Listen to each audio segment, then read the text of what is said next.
لن تنالوا البر حتى تنفقوا مما تحبون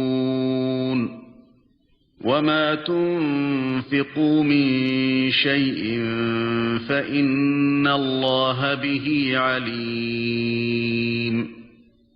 كل الطعام كان حلا لبني إسرائيل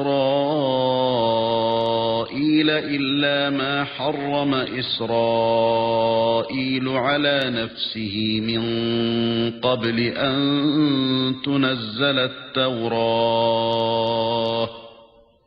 قل فأتوا بالتوراة فاتلوها إن كنتم صادقين.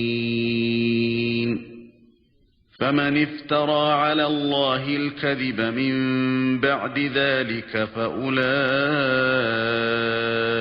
هم الظالمون. قل صدق الله. فاتبعوا ملة إبراهيم حنيفا وما كان من المشركين. إن أول بيت وضع للناس للذي ببكة مباركا وهدى للعالمين. فيه آيات بينات مقام إبراهيم ومن دخله كان آمنا.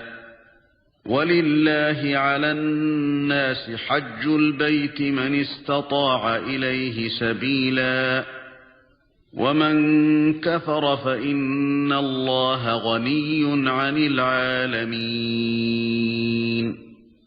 قل يا أهل الكتاب لم تكفرون بآيات الله والله شهيد على ما تعملون.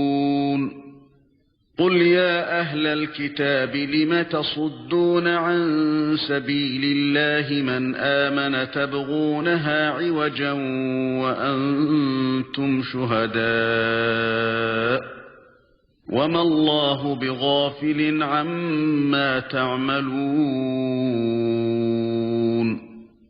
يا أيها الذين آمنوا إن تطيعوا فريقا من الذين أوتوا الكتاب يردوكم بعد إيمانكم كافرين